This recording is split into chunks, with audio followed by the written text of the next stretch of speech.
And I do need to kind of apologize a little bit just because there's been a lot of stuff going on, okay? And so I don't have this all exactly laid out in my mind. So I got some notes here, and so I'm gonna be glancing at my notes quite a bit. So I apologize about the lack of connection maybe or whatever. And I'll try to go slowly just so that you guys all kind of see what's going on and you can hear what's going on, okay? But I do want to share some stuff with you. But I want to start off by saying that I hope each and every one of you values being a part of this community, okay? I believe, and I know that I'm not the only one, that the potential to do some really incredible things for God's kingdom, and like if you think about it, like the power that we all have in here to literally unleash God's will on the world, it's remarkable. It really is. I mean, I look around the room and it's just like miracle after miracle after miracle. It really is. And as the leaders of Step 7, Pastor Tom and I, we deeply care about the overall wellness and fulfillment and just the growth of everybody in here, right? And everybody who wasn't able to be here today, that's part of the community. And you know, we want everybody to feel welcome here. We want everybody to feel needed here. We want everyone to value their time, whether it be at church or in the groups or when we're just hanging out together, you know, like some of us are going to go hang out tonight, you know, which talk to Brian, he'd be happy to tell you what we're going to go do because we want as many guys to come with us as possible, or gals, or whatever. That was not in the script. Sorry, I'll get back. But we want you guys all to feel welcome and needed here and loved. Because really that's what this is all about, right? And if you think about it, God, He instituted community, right? This fellowship, this that we do. He created us to be social, but He instituted community so that we would have people to do life with. Not that we would just be able to come and like see each other for an hour a week or whatever, but that we would have people to do life with, right? Because life is at times challenging, and as Jess pointed out, sometimes we don't know, we can't see, right? And so we need people to be with us to help us get through things, you know what I'm saying? And so that's exactly what we're trying to do here at Step 7, is partner with God to create a community, a ministry, an organization, whatever you want to call it, that's healthy and vibrant and welcoming and attractive and growing and sustainable far into the future. So that everybody here and that everybody who God will lead to us in the future will be able to enjoy this community, right? So, all that being said, PT and I do feel it important to share with everyone the situation that we kind of currently find ourselves in, the situation at hand. Some of which is absolutely by our design, and some of it is just a matter of circumstance, okay? It's just what it is. Either way, you know, we believe that this is absolutely a part of God's plan, and so that makes everything that I'm about to share with you guys good news, okay? It's good news, all right? This is good stuff I want to share with you guys. So, please just kind of bear with me because there's a little bit of backstory and prelogue that needs to happen here in order for everybody to kind of get the bigger picture and understand kind of what's going on and what's happened over the last year, okay? So I just want to kind of lay all this out, so please just bear with me there. A little over a year ago, as we do at the end of every single year, PT and I sat down to kind of do some vision casting and look at what this next year was going to look like going forward, that being last year. Okay, so at the end of 2018, PT and I sat down to kind of try to figure out, okay, what are some different things we're going to implement, or how can we tweak things to make things better, or what's going to 2019 was going to look like. And through that process, we came up with some new things like creating and implementing the brotherhood meetings that we're doing quarterly, right, which have been very good for growth and fellowship and community and stuff, and also like the personal development workshops and the leadership workshops that we do quarterly as well. And those things have been awesome so far. I think I can speak for everybody who's been a part of those, that they've offered incredible value to what we do around here. And they're going to continue. We're gonna try to absolutely make them better as we go along. But those things are going really awesome so far. But we also planned on doing some things to strengthen kind of the business, you know, just reality of the matter, and operational end of things around here, okay? Some of the administrative stuff. Basically to ensure that Step 7 can continue to grow and provide what it provides for all of us moving forward, right? Some of that stuff had to do with getting Step 7's, like I said, administrative, kind of just the operational office type stuff.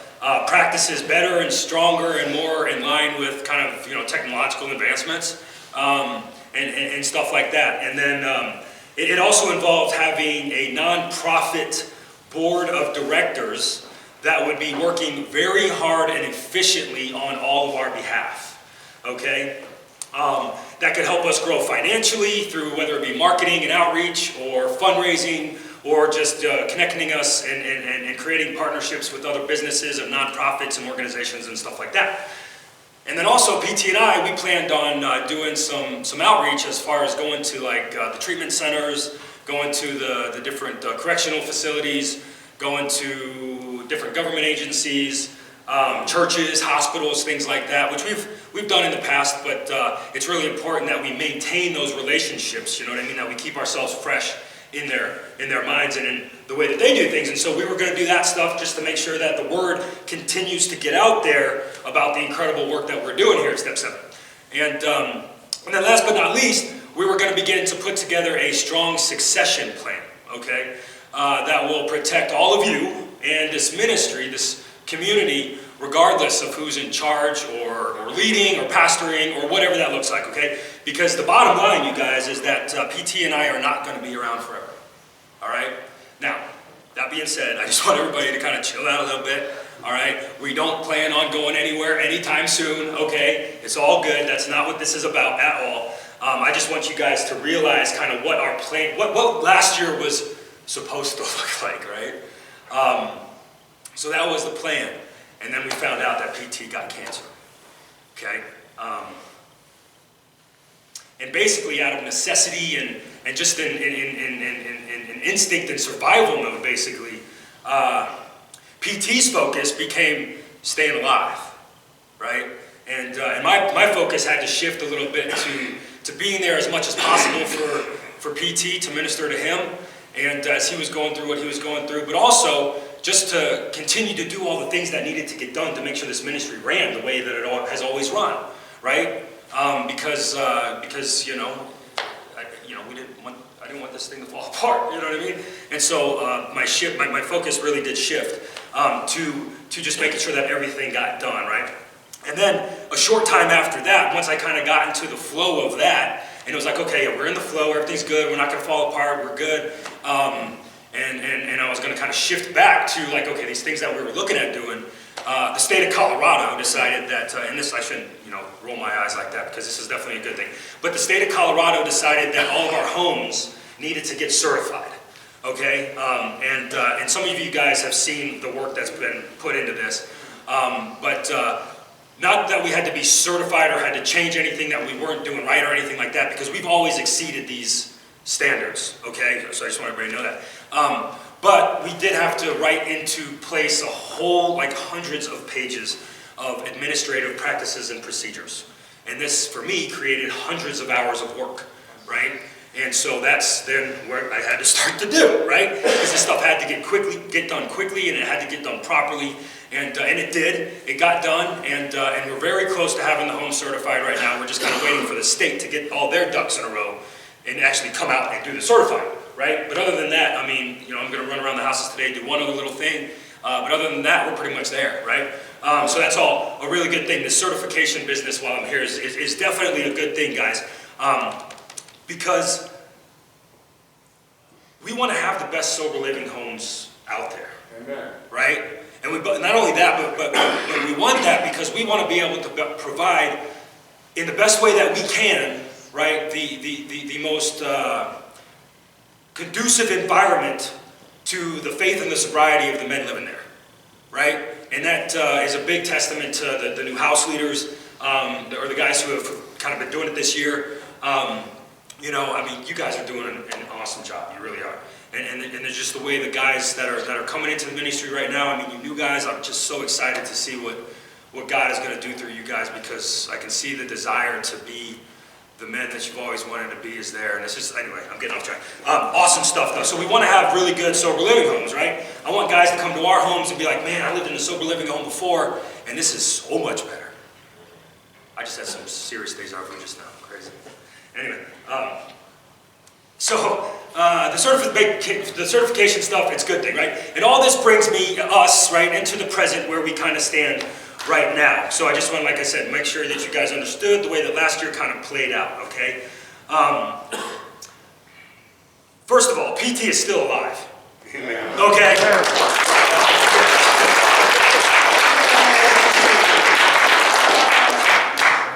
I remember when we were doing something like this last year about the same time, well, almost a year ago, and PT said, you guys watch, God's going to reveal his glory through this. And he has, right? And that's just reassurance leading up to what I'm about to talk about, okay? So, PT's still alive, that's a good thing. Step 7, we're here right now, we're meeting, this is a good thing, right? We're still moving right along, which is really good. And, on a personal level for me, you guys, I believe that God, and this is thanks to all of you and the way that you've all ministered to me, God has molded me into a much more capable leader than I would have been had this last year not played out as it did. Amen. Okay? Amen. And so that's for me an incredible thing and stuff. And so, but here we are, 2020, and due to some unforeseen circumstances, we find ourselves at a bit of a turning point in the life of Step 7 right now. Due to some things that are kind of beyond our control, we are, PT and I, namely, are having to make some decisions that are going to have a pretty big impact on the way that we've done things around here. Okay? So a short time ago, like days, okay, so it's not like we've been holding on to this, the De Broyces, who many of you know, the owners of the house that we call Ethos, informed us that they would like their home back. What's so funny, dude? Jim, you're such a knucklehead. Thank you for lightening it up. But okay, so they informed us that they want their house back, and so we've got to be out of Ethos by March 31st. That's like a couple months away. Okay? And so I just want everybody to kind of understand where we're at right now. Like I said, it's less than 3 months away. And first off, before I go any further, let me just get this out there. That thanks to Bert and Ruthie, Ethos has been an incredible blessing to this ministry. Amen. Okay? Amen. I look around, I see guys like Matt and Brian and Brett and all the guys that have gone through Ethos. And I'm telling you guys, can't forget that guy, Jerry. But there has been, literally, in my estimation, and maybe because I've been there going through it, there has been so much spiritual growth and just personal growth, and men, boys becoming men out there at Ethos. It's not even funny, right? And it's been an incredible blessing, right? And not only that, but there's not a whole lot of people like Bert and Ruthie. And for you guys that don't know them, please, once they get back in town or whatever, thank them, because we owe them an enormous amount of gratitude.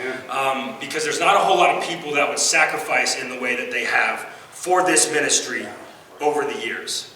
Like they literally, well, I'll leave it there, okay?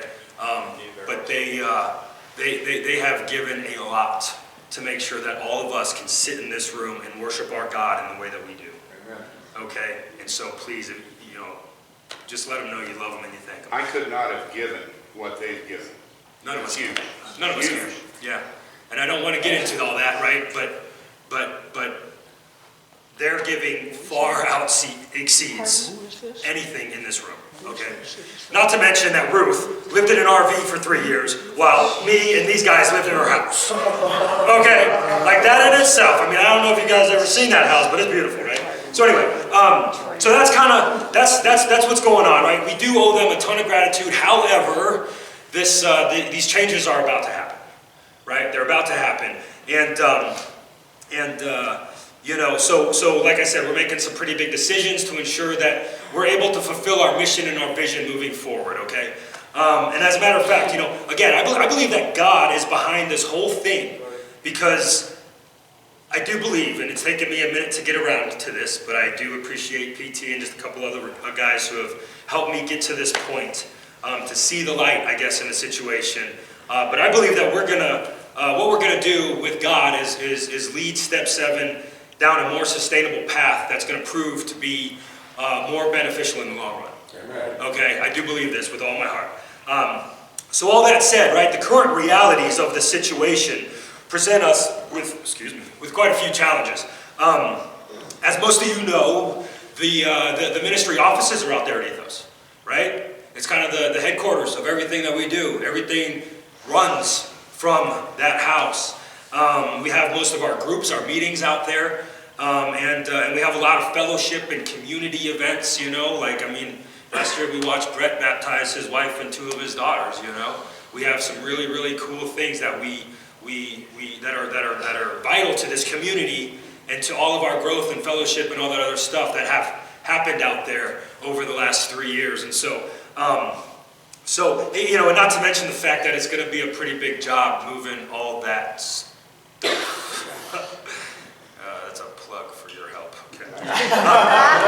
So you guys, it's going to affect, it's going to affect everything around here. It really is. And it's putting a lot on my plate, on PT's plate, on our plate. It really is, okay? Because it was so unexpected and stuff, and you guys know how I like to be planned and structured and all that other stuff. And so, really, we've got a big task ahead of us. And not only that, but I empathize with all you guys too. I really do. Because, as stakeholders, as people who have a vested interest here in this community, right? I understand that this is going to affect all you guys, whether you know it or not. It's going to. You see, the thing is that if you choose to allow it, this whole situation might just prove very beneficial and favorable in your lives. And here's why. There's going to be a lot more opportunity to serve. To do more than just come here for an hour a week. There's going to be a lot more opportunity presented to everybody. You might be presented with the opportunity to invest a bit more into this community and back into God's kingdom, right? You might get the opportunity to step up your generosity and giving. Whether that be of your time, your love, your energy, resources, or dare I say even your finances.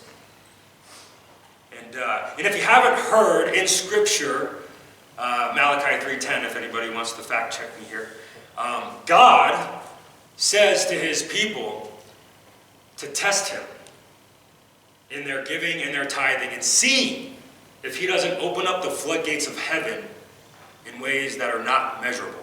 Seriously. Okay? Seriously. Amen. All right? And I don't want to get too far down this path, but a lot of people say, I'll start giving, I'll start tithing when?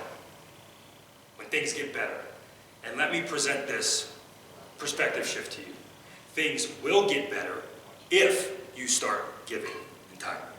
That's the way it works. Yeah. About faith, you guys. Okay, so anyway, like I said, I don't want to get stuck there. But you might even get the opportunity to say a few more prayers, right? Because we're going to need them, You might get the opportunity to grow a bit and become the leader that every single person in this room is meant to be. It is scriptural, right? We were created to be leaders, you guys, to be influencers in some way, shape, form, or another. And so some of us may just get to step into our calling through this process. And I would imagine that would get us blessed. You know what I mean? So basically, I guess what I'm saying is that we might just become better, more obedient Christians. And like I said, I think this is a good thing. And so I feel for you guys. I really do. Somebody's supposed to laugh at all that. He's trying to lighten it up. But now for the big question, you guys, right? The big question. What are we going to do to fill the void left by Ethos, right?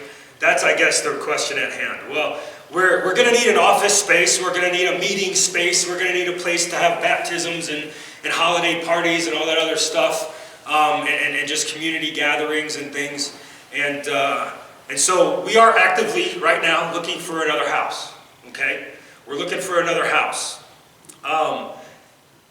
It's going to be a little different. This home will not be a sober living home, okay? It will not be a sober living home.